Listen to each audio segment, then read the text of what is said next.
kualitas Ramadan di era digital. Nah, ini judulnya agak keren ini, menjaga kualitas puasa di era digital. Berbicara digitalisasi hari ini, yang kita tidak bisa tutup mata ya, itu akan berdampak positif, juga berdampak negatif.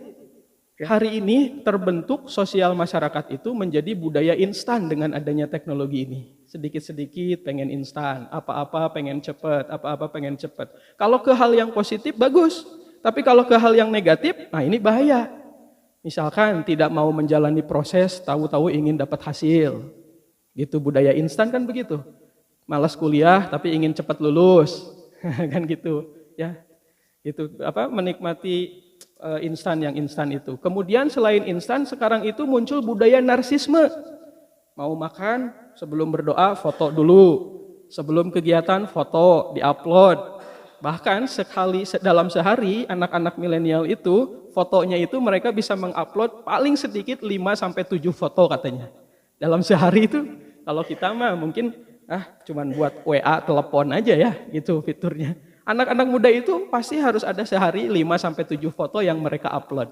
Gitu. Nah, kemudian selain narsisme dan budaya instan, yang menjadi efek negatifnya bahwa budaya hari ini adalah diukur segala sesuatunya dengan material. Gitu, materialistis. Keberhasilan itu diukur dari materi. Nah, itu efek negatifnya kalau kita tidak bisa mengelola. Tapi kalau itu diarahkan ke yang positif, contoh budaya narsis tadi untuk konten dakwah. Saya mengisi tausiah pada subuh ini yang mendengarkan jumlahnya segini Bapak dan Ibu. Tapi kalau pakai handphone ini, live streaming, itu bisa lebih dari 2 kali lipat dari ini yang menonton, yang mendengarkan tausiah. Itu efek positif kan? Gitu, ya. Nah, itu berdasarkan hasil riset. Nah, kalau kita tidak bisa mengelola ini, apalagi seorang muslim diberikan keimanan, maka akan tergerus dengan yang namanya digitalisasi ini. Apalagi sekarang lagi puasa. Itu ya, yang mungkin searching pribadi itu kadang juga bisa ujian Pak. Tiba-tiba muncul konten iklan yang tidak senonoh. Gitu ya. Tiba-tiba lagi searching materi dakwah, YouTube, ingin dengar kajian, tahu-tahu belok heula belanja online. Misalkan gitu. Bukan berarti belanja online-nya tidak boleh gitu ya, tapi malah terdistraksi. Itu yang positifnya malah terlupakan, kemudian malah lari ke yang tidak bisa dihindari begitu. Nah, biar kualitas negatif ini kita kikis, kita minimalisir, maka disitulah pentingnya kenapa puasa diseru untuk orang yang beriman, Pak. Ya ayyuhallazina amanu, kata Allah kan gitu. Kutiba alaikumus syiyam.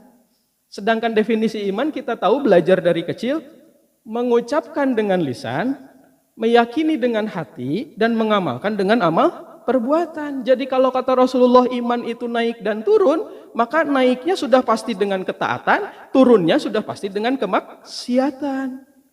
Apa hal-hal yang berkaitan dengan ketaatan, apa hal-hal yang berkaitan dengan kemaksiatan? Ya dari 3 tadi aja definisi iman. Ya, ada kemaksiatan lisan, ada kemaksiatan hati, ada kemaksiatan anggota badan, begitupun ketaatan. Ada ketaatan lisan, ada ketaatan hati, gitu ya. Tidak berprasangka buruk, tidak dendam, tidak pemarah, itu kan amalan hati. Gitu. Kemudian juga ketaatan anggota badan.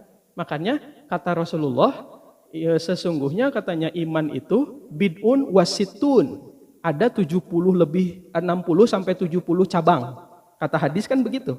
Yang cabang paling tinggi a'laha qaulun la ilaha illallah. Mengucapkan la ilaha illallah, syahadat la ilaha illallah itu iman paling tinggi. Iman yang paling rendah dalam hadis itu apa? Imatatul ada anil thoriq, kata Rasulullah. Menyingkirkan sesuatu yang bisa mengganggu di jalanan umum. Misalkan ada beling, ada duri, ada sampah, kita singkirkan, kita buang. Itu iman paling rendah. Dan ditutup di hadis itu kata Rasulullah, wal hayatu su'batun minal iman, dan rasa malu itu adalah sebagian dari iman. Rasa malu itu adalah ketaatan hati. Menyingkirkan sesuatu di jalan untuk agar orang lain merasa aman, itu adalah amalan fisik. Gitu ya.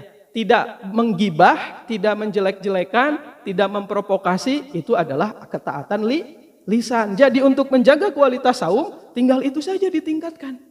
Karena iman ini kan bisa bertambah, bisa menurun tadi. Begitu. Ya, maka kata Rasulullah ada hadis tentang Ramadan khususnya, man lam yada qaulal zur, siapa yang tidak bisa meninggalkan perkataan yang tidak bermanfaat, ya, yang sia-sia, laisa alaihi hajatun illallah, tidak akan bermanfaat di sisi Allah puasanya, hanya dapat lapar dan hausnya saja kan?